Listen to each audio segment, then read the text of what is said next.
Assalamualaikum warahmatullahi wabarakatuh. Allahumma ja'al jam'ana hadha jam'an marhuma wa tafarruqana min ba'dihi tafarruqan ma'suma wa la taj'alillahumma fina wa la ma'ana wa la man yatba'una syaqiyan wa la matrudan wa la mahruma. A'udzu billahi minasyaitonir rajim. Qala Allah Ta'ala fi kitabihil aziz. يا أيها الناس اتقوا ربكم الذي خلقكم من نفس واحدة وخلق منها زوجها وبث منهما رجالا كثيرا ونساء واتقوا الله الذي تساءلون به والأرحام إن الله كان عليكم رقيبا. Alhamdulillah, syukur kita kepada Allah SWT, kepada semua yang menonton, rakan-rakan, sahabat-sahabat yang berada di rumah sekarang ni mungkin bersama keluarga. Saya doakan semoga semua berada dalam keadaan yang sihat dan kita semua dijauhi daripada sebarang wabak, bencana dan sebagainya. Alhamdulillah, kita sekarang ni baru saja melepasi hari yang sangat gembira kepada kita umat Islam, iaitu Hari Aidiladha, Hari Raya Aidiladha, yang baru saja melepasi beberapa hari yang lepas.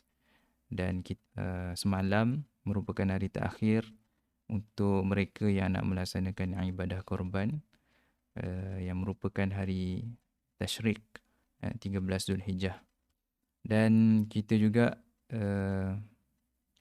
mempunyai peluang untuk bertakbir selepas solat itu. Pada setiap kali solat, berakhirnya semalam lah waktu asar. Secara umumnya kalau kita lihat ibadah haji dan juga ibadah korban yang kita raikan ketika Aidiladha ini memberikan kita 1001 pengajaran. Di dalam takbir yang kita laungkan sepanjang 4 hari bermula daripada ataupun 5 hari bermula daripada 9 Zulhijjah waktu subuh, 10 Zulhijjah itu sendiri, 11, 12 dan 13 hari Tashrik. Kita bertakbir sehingga dah waktu asar semalam, iaitu 13 Zulhijjah, menunjukkan kepada kita tentang kebesaran Allah Subhanahu Wa Taala kan. Seperti mana Allah SWT berfirman, "Walitukabbirullaha 'ala ma hadakum wa la'allakum tashkurun." Dan hendaklah kamu membesarkan Allah, yakni dengan bertakbir di atas hidayah yang telah dikurniakan kepadamu. Mudah-mudahan kamu bersyukur. Surah Al-Baqarah ayat 185. Dan di dalam takbir yang kita laungkan juga memberikan banyak makna-makna yang kalau kita hayati dengan khusyuk akan meningkatkan ketakwaan kita kepada Allah SWT. Misalnya kita bertakbir, dalam takbir kita itu jelas kita menyatakan walau karihal kafirun. Walaupun apa yang kita lakukan, amal yang kita laksanakan, kita berdakwah dan sebagainya, misalnya ditentang, dibenci oleh orang-orang kafir. Dan kita juga menyebut dalam takbir kita itu sadaqa wa'dah wa nasara 'abdah wa hazamal ahzaba wahdahan. Bagaimana kita mengingati balik peristiwa Ahzab, peristiwa perang Khandaq yang sentiasa pengajarannya kita boleh ambil. Allah SWT telah menetapkan janjinya dan menolong hamba-Nya. Dialah yang telah meranapkan bala tentera Ahzab secara bersendirian. Seperti mana yang kita tahu dalam perang Ahzab, perang Khandaq ini, umat Islam dikepung daripada pelbagai sudut kan. Daripada yang diketuai oleh Yahudinya dengan tentera musyrikin, tentera Ghatafan, dan dikhianati oleh di belakangnya oleh Bani Quraizah itu sendiri. Itu saya pernah ulas dalam satu pengisian saya dalam YouTube ini. Boleh tuan-tuan dan puan-puan boleh lihat semula tajuk berkenaan dengan perang Ahzab ini.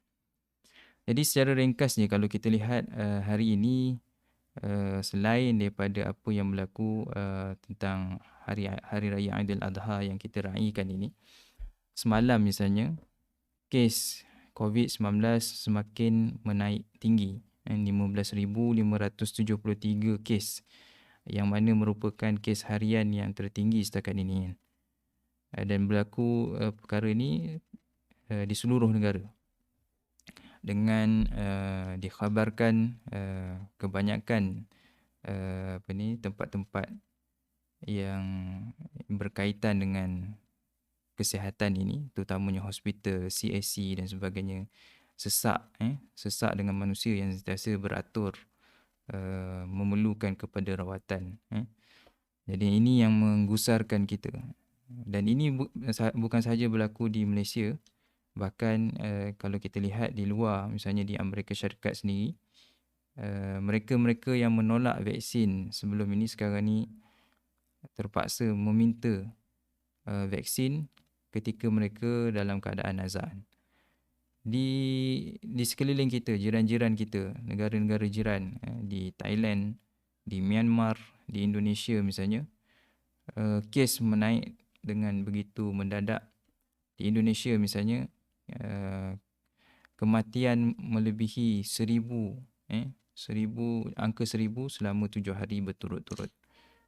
Jadi ini adalah peristiwa ataupun perkara yang berlaku di sekeliling kita, yang menuntut kepada kita untuk sama-sama kita muhasabah, kita sama-sama beristighfar, mohon keampunan daripada Allah SWT, dan kita mohon semoga kita dijauhi daripada wabak ini, keluarga kita dan sebagainya. Dan dia semakin merapati kita. Mungkin sebelum ni kita baca di akhbar yang melibatkan orang lain, tapi sekarang ni dia berada di dalam circle kita, rakan kita yang kita lihat yang kena sampai stage 5, stage 5 dan sebagainya. Yang ini sangat menggusarkan kita, dan kita mohon moga-moga Allah SWT menyelamatkan kita, menjauhkan kita daripada wabak ini. Di samping itu, dalam keadaan dunia diserang dengan pandemik COVID-19 ini, tak dapat juga kita lari daripada isu-isu semasa yang berlaku di negara kita. Yang terbaru kalau kita dapat lihat, berlakunya pergeseran kan, di antara mereka-mereka yang nakkan kepada kebaikan ini, yang memperjuangkan isu Palestin misalnya. Terdapat pergeseran ataupun perbalahan ataupun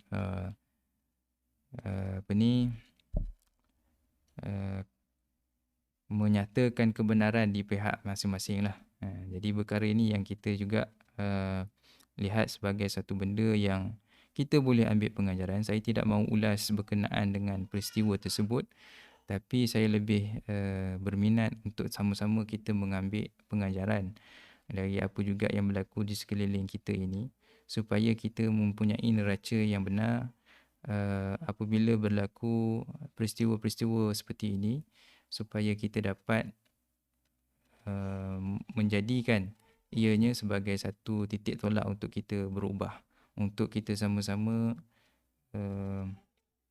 menjadikan dia sebagai satu pengajaran kepada kita sendiri sekiranya benda tu berlaku.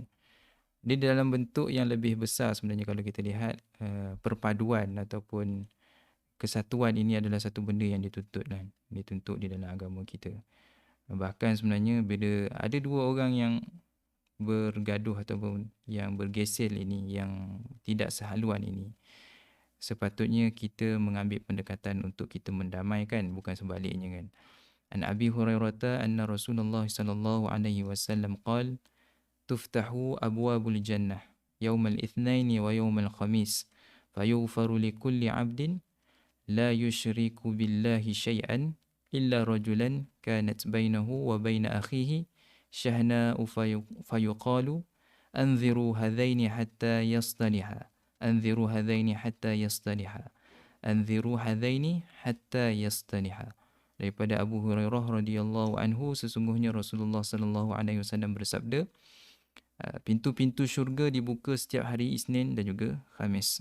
Lalu diampuni dosa seluruh hamba yang tidak berbuat syirik, yang ini menyekutukan Allah Subhanahu Wa Taala dengan sesuatu apapun, kecuali orang yang sedang ada permusuhan dengan saudaranya. Dikatakan tunda amal dua orang ini sampai keduanya berdamai. Tunda amal dua orang ini sampai keduanya berdamai. Tunda amal dua orang ini sampai keduanya berdamai. Hadis riwayat Imam Malik dan juga hadis dan Muslim, Imam Muslim. Status hadis ini adalah hadis sahih. Jadi bila kita telusuri hadis ini, dapat kita fahami bagaimana sebenarnya permusuhan ataupun pergeseran ini adalah satu benda yang sangat besar. Sehingga kan sebenarnya kalau kita lihat dalam sirah, bagaimana Rasulullah SAW sendiri yang terpaksa campur tangan apabila berlakunya pergeseran di kalangan orang Islam ini. Seperti mana yang kita lihat dalam peristiwa selepas daripada Piagam Madinah kan. Kita tahu Piagam Madinah menyatukan, sebelum itu Rasulullah SAW menyatukan umat Islam itu di antara Muhajirin dan Ansar, di antara Ansar itu sendiri, di antara Aus dan Khazraj. Kemudian adanya piagam yang menjaga Madinah itu. Tapi kita lihat adanya peranan mereka yang sengaja mengadu domba. Dalam apa juga peristiwa kita lihat, bila berlakunya pergeseran ini, tentunya di situ ada mereka-mereka yang mengambil kesempatan. Dalam peristiwa ataupun dalam sirah kita lihat peranan itu ataupun sikap ini dilaksanakan oleh Yahudi. Bagaimana mereka telah mengapi-apikan. Dalam Rahik Maktub diceritakan seorang Yahudi ini yang bernama Syaz bin Qais. Dia telah mengupah seorang budak untuk mengapi-apikan, menceritakan semula cerita-cerita lama di kalangan Aus dan Khazraj yang sebelum itu berperang bertahun-tahun kan, sehinggalah Islam datang mendamaikan mereka. Tapi bila Syaz bin Qais ini melihat kesatuan yang berlaku di kalangan orang Islam Aus dan Khazraj ini, dia merasa dengki dan dia merasa tidak dapat mengambil kesempatan di atas kesatuan ini. Sebab bila mereka berpecah, Aus dan Khazraj berpecah, kita tahu Yahudi dia mempunyai kelebihan untuk mengambil kesempatan. Antaranya mereka ni pembuat senjata. Jadi sudah tentunya di situ ada kepentingan-kepentingan apabila dua puak ini ataupun dua kaum ini berperang. Jadi itu peranan mereka yang ini Yahudi. Mereka mengapi-apikan sehingga hampir berlaku peperangan. Rasulullah SAW sendiri datang untuk menyelesaikan masalah tersebut. Jadi sudah tentulah bila kita lihat ada dua saudara kita yang sedang berbalah ini, sepatutnya sikap yang kita kena ambil adalah dengan kita mendamaikan mereka. Seperti mana hadis yang saya sebutkan tadi, amalan mereka ini akan ditunda sehinggalah mereka berdua ini berdamai kan, ataupun bersatu semula. Jadi saya nak ulas berkenaan dengan perpaduan ini dalam konteks yang lebih luas lagi ataupun lebih besar lagi, seperti mana yang Imam Syahid Hasan Al-Banna nyatakan dalam salah satu himpunan risalahnya dalam Majmu' Rasailnya, iaitu berkenaan dengan perpaduan menurut perspektif Islam lah. Seperti mana ayat yang saya sebut di awal tadi, A'udzubillahi minasyaitonirrajim. Ya ayuhan nas ittaqu rabbakumul ladzi khalaqakum min nafsin wahidah. Wahai sekalian manusia, bertakwalah kepada Tuhan kamu yang telah menjadikan kamu bermula dari diri yang satu, yakni daripada Nabi Adam alaihissalam. Jadi itulah yang menyatukan kita umat Islam ini. Selain sebenarnya kita ini adalah umat yang bersaudara kan. Innamal mu'minuna ikhwah. Hanya saja orang yang beriman itu dia adalah bersaudara dalam surah Al-Hujurat. Jadi dalam ayat ini dan juga ayat-ayat yang lain dalam hadis Nabi sallallahu alaihi wasallam, al-muslim akhul muslim la yadhlimuhu wa la yuslimuhu. Orang Islam adalah saudara kepada orang Islam yang lain, dia tidak akan menzaliminya dan tidak akan membiarkannya. Mathalul mu'minina fi tawaddihim wa tarahumihim wa ta'atufihim mathalul jasad idza ishtaka minhu 'udwun tada'a lahu sa'irul jasad bisahari wal humma. Orang-orang mukmin yang saling mencinta, saling mengasihi dan saling menyayangi sesama mereka umpama satu tubuh. Apabila salah satu anggota tubuhnya sakit, maka seluruh tubuh merasa sakit, tidak dapat tidur dan merasa demam. Jadi itu misalan ataupun perumpamaan dan juga saranan daripada Nabi sallallahu alaihi wasallam berkenaan dengan perpaduan ini. Kita boleh bayangkan dalam hadis yang saya sebutkan yang terakhir tadi, perumpamaan orang beriman ni seumpama satu tubuh. Kalau kita salah satu anggota badan kita rasa sakit, contohnya yang paling mudah gigi lah. Gigi kita sakit, nescaya kita tak dapat nak melaksanakan kerja apa pun. Kan? Sebab sakit gigi ni, dia punya sakit tu sampai orang kata semua benda yang kita nak buat kita tak dapat nak fokus. Jadi begitulah perumpamaan yang cantik yang bagaimana Rasulullah SAW nak gambarkan berkenaan dengan perpaduan ini, kesatuan ini. Justru saya nak menyeru kepada diri saya dan kepada semua yang menonton untuk kita sama-sama berjiwa besar, untuk kita sama-sama mengambil peranan untuk kita mendamaikan di antara dua orang yang sedang berkelahi ataupun berselisih pandangan ini. Dan memang saya tak nafikan dia adalah satu benda yang mudah untuk kita ungkapkan, tapi apabila kita berhadapan dengan situasi tersebut dengan masing-masing mempunyai ego, mempunyai kebenaran yang kita rasa kitalah yang berada di pihak yang benar. Di samping sebenarnya ujian pengikut, ujian yang sekarang ni kita sebut sebagai followers ni, ujian followers, ujian lain-lain lagi, media, propaganda dan sebagainya yang mengapi-apikan, sudah tentu perkara ni tidaklah mudah. Tetapi dengan kefahaman ataupun neraca yang benar, melalui sabdaan Nabi sallallahu alaihi wasallam, melalui ayat Quran yang saya sebutkan tadi, moga-moga kita dapat keluar daripada kemulut yang tidak sepatutnya berlaku kepada kita orang beriman, dan kita perlu melihat dalam ruang lingkup yang lebih besar, yang sebenarnya kita berhadapan dengan masalah-masalah yang lebih besar. Kita berhadapan dengan musuh-musuh Allah yang sebenarnya melihat, yang suka kepada perpecahan umat Islam ini, dan mereka menonton apa yang kita tunjukkan ini dengan mungkin rasa bangga. Mereka merasa suka dengan apa yang berlaku kepada kita. Jadi justru saya menyeru pada diri saya dan kepada semua, kepada orang-orang yang berpengaruh, yang ada influencer, yang disebut sebagai influencer ni, yang merupakan tokoh, menyerulah kepada sesiapa juga yang kita kenali, terutama penyokong-penyokong, followers dan sebagainya ni, supaya kita mengambil peranan sebagai mendamaikan. Jangan kita dengan sebab-sebab yang tertentu kita nak naikkan kita punya channel misalnya, kita nak naikkan, ride the wave, kita nak menunggang isu ini untuk kita juga dilihat sebagai seseorang, yalah, kita nak mengambil peluang atas isu ni, dan akhirnya sebenarnya secara tidak sedar kita telah menjadi ejen yang mengapi-apikan secara tak langsung terhadap dua saudara kita yang sedang berselisih pandangan ini.